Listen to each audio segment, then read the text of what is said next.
City entrance ଦେବାକୁ ଚାହୁଁଛନ୍ତି ତାଙ୍କ ପାଇଁ ଏହି ଭିଡ଼ିଓଟି ହେଲ୍ପଫୁଲ୍ ରହିବ। ପୂର୍ବ ଭିଡ଼ିଓରେ ଆମେ ବାକ୍ୟ ବିଚାର ବିଷୟରେ ଆମେ ପଢ଼ିଥିଲେ। ବାକ୍ୟ କାହାକୁ କୁହାଯାଏ ସେ ବିଷୟରେ ଆମେ ଆଜି ଜାଣିଥିଲେ। ତ ଆଜି ଆମେ ପଢ଼ିବା ଉପସର୍ଗ କାହାକୁ କୁହାଯାଏ। ତ ଉପସର୍ଗ କାହାକୁ କୁହାଯାଏ? ଧାତୁର ପୂର୍ବରେ ଯେଉଁ ପ୍ରତ୍ୟୟ ଯୋଗ ହୋଇଥାଏ ତାହାକୁ ଉପସର୍ଗ କୁହାଯାଏ। ତାହେଲେ ଆମ ଓଡ଼ିଆ ଭାଷାରେ ପ୍ରଚଳିତ ଉପସର୍ଗ କେତୋଟି? ନା ଓଡ଼ିଆ ଭାଷାରେ 20ଟି ଉପସର୍ଗ ପ୍ରଚଳିତ। କ'ଣ କ'ଣ?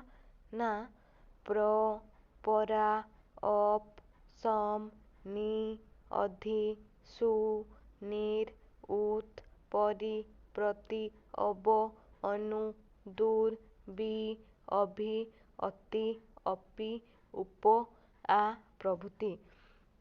ଅଛି ଆମର ଓଡ଼ିଆ ଭାଷାରେ 20ଟି ଉପସର୍ଗ ପ୍ରଚଳିତ। ଦେଖିପାରିଥିବେ ପ୍ର ଉପସର୍ଗ ପ୍ରଦାନ, ପ୍ର ଉପସର୍ଗ ଦା ଧାତୁ ଅନ ପ୍ରତ୍ୟୟ। ତାପରେ ପରା, ପରା ଉପସର୍ଗ ଜି ଧାତୁ ଅ ପ୍ରତ୍ୟୟ। ଦେଖିପାରିଥିବେ ଅପ୍ ଉପସର୍ଗ, ସମ୍ ଉପସର୍ଗ, ନି ଉପସର୍ଗ, ଅଧି ଉପସର୍ଗ, ସୁ ଉପସର୍ଗ, ନିର୍ ଉପସର୍ଗ, ଉତ୍ ଉପସର୍ଗ, ପରି, ପ୍ରତି, ଅବ, ତାପରେ ଅନୁ, ଦୂର୍, ବି, ଅଭି, ଅତି, ଅପି, ଉପ। ଦେଖିପାରିଥିବେ ଇଏ ଥିଲା ଆମର ଉପସର୍ଗ। ଏବେ ଆମେ ଦେଖିବା କୃଦନ୍ତ। କୃଦନ୍ତ କାହାକୁ କୁହାଯାଏ? ନା ଭିନ୍ନ ଭିନ୍ନ ଶବ୍ଦ ଗଢ଼ିବା ପାଇଁ ଧାତୁ ସହିତ ଯେଉଁ ସବୁ ପ୍ରତ୍ୟୟ ଯୋଗ କରାଯାଏ ତାହାକୁ କୃତ୍ ପ୍ରତ୍ୟୟ କୁହାଯାଏ। ଏହି କୃତ୍ ପ୍ରତ୍ୟୟ ଯୋଗରେ ଯେଉଁ ନୂତନ ଶବ୍ଦଟି ଗଠିତ ହୁଏ ତାହାକୁ କୃଦନ୍ତ ପଦ କୁହାଯାଏ। ତାହେଲେ ଦେଖିପାରିଥିବେ ଦେଇଛି ଅପ୍ରତ୍ୟୟ, ଅନ ପ୍ରତ୍ୟୟ, ସଂସ୍କୃତ କୃତ୍ ପ୍ରତ୍ୟୟ ଓ ନିଷ୍ପନ୍ନ ତତ୍ ସମ ଶବ୍ଦ। ତାପରେ ଅକ ପ୍ରତ୍ୟୟ, ଉକ ପ୍ରତ୍ୟୟ, ଇ ପ୍ରତ୍ୟୟ, ଇଷ୍ଣୁ ପ୍ରତ୍ୟୟ, ଇନ୍ ପ୍ରତ୍ୟୟ, ତ ପ୍ରତ୍ୟୟ, ତି ପ୍ରତ୍ୟୟ, ତବ୍ୟ, ଅନ୍ୟ। ତାପରେ ଇତ୍ର, ଯ, ତ୍ର, ତୃ, ର, ନ, ଉର ପ୍ରତ୍ୟୟ। ଓଡ଼ିଆ କୃତ୍ ପ୍ରତ୍ୟୟ ନିଷ୍ପନ୍ନ ତଦ୍ଭବ ଦେଶଜ ଶବ୍ଦ। ଦେଖିପାରିଥିବେ ଅପ୍ରତ୍ୟୟ, ଅଣ ପ୍ରତ୍ୟୟ, ଅଣା ପ୍ରତ୍ୟୟ, ଅଣି ପ୍ରତ୍ୟୟ, ଅନ୍ତା ପ୍ରତ୍ୟୟ, ତାପରେ ଅନ୍ତି ପ୍ରତ୍ୟୟ, ଆ ପ୍ରତ୍ୟୟ, ଆଣ, ଆଣି, ଆଉ, ଆଳି, ଇ, ଉଆ, ଉଆଳ, ଉଆଳି, ଉଣି, ଉଣା, ଏଣି ପ୍ରତ୍ୟୟ। ସନ୍ ପ୍ରତ୍ୟୟ ଦେଖିବା। ତାପରେ ସନ୍ ପ୍ରତ୍ୟୟ କେଉଁ ଅର୍ଥରେ ସନ୍ ପ୍ରତ୍ୟୟ ହୁଏ? ଇଚ୍ଛା କରିବା ଅର୍ଥରେ ଧାତୁରେ ସନ୍ ପ୍ରତ୍ୟୟ ହୁଏ। ପିଇବାର ଇଚ୍ଛା ପିପାସା, ଜାଣିବାର ଇଚ୍ଛା ଜିଜ୍ଞାସା, ଜୟ କରିବାର ଇଚ୍ଛା ଜିଗୀଷା।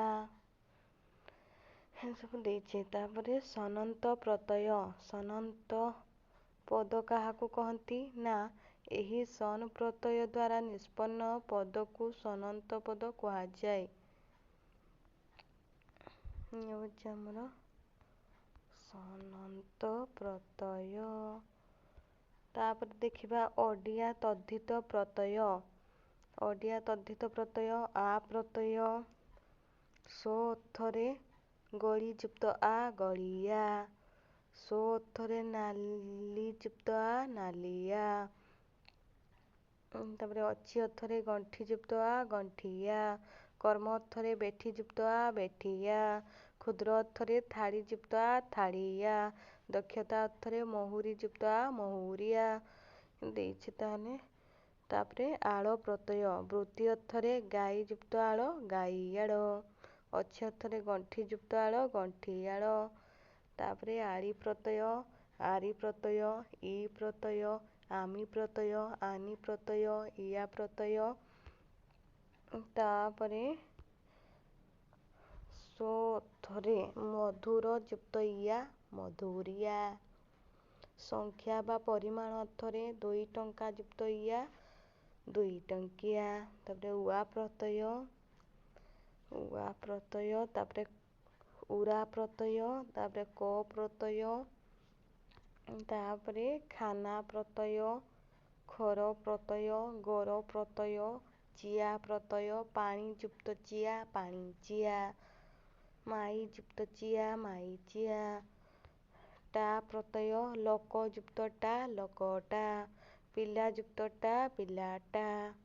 ତାପରେ ଟି ପ୍ରତ୍ୟୟ ବାଲା ପ୍ରତ୍ୟୟ ବନ୍ତ ମନ୍ତ ପ୍ରତ୍ୟୟ ରା ପ୍ରତ୍ୟୟ। ଇଏ ଥିଲା ଆମର ତଦ୍ଧିତ ଓଡ଼ିଆ ତଦ୍ଧିତ ପ୍ରତ୍ୟୟ। ଆ ପ୍ରତ୍ୟୟ ଆଳ ପ୍ରତ୍ୟୟ ଆଳି ପ୍ରତ୍ୟୟ ଆରି ଇ ଆମି ଆନି ଇଆ। ତାପରେ ଉଆ ଉରା କ ଖାନା ଖର ଗର ଚିଆ ଟା ଟି ବାଲା ବନ୍ତ ଓ ମନ୍ତ ପ୍ରତ୍ୟୟ ରା ପ୍ରତ୍ୟୟ। ଇଏ ଥିଲା ଆମର ଓଡ଼ିଆ ତଦ୍ଧିତ ପ୍ରତ୍ୟୟ। ଆମେ ଦେଖିଲେ ଉପସର୍ଗ ଆମର କେତୋଟି ନା ଓଡ଼ିଆ ଭାଷାରେ ଆମର 20ଟି ଉପସର୍ଗ ପ୍ରଚଳିତ କ'ଣ କ'ଣ ନା ପ୍ର ପରା ଅପ୍ ସମ୍ ନି ଅଧି ସୁ ନିର୍ ଉତ୍ ପରି ପ୍ରତି ଅବ ଅନୁ ଦୂର୍ ବି ଅଭି ଅତି ଅପି ଉପ ଆ। ଆମର 20ଟି ଉପସର୍ଗ ଏଇସବୁ ହିଁ ଆମର ସିଟି ଏଣ୍ଟ୍ରାନ୍ସରେ ପଡ଼େ।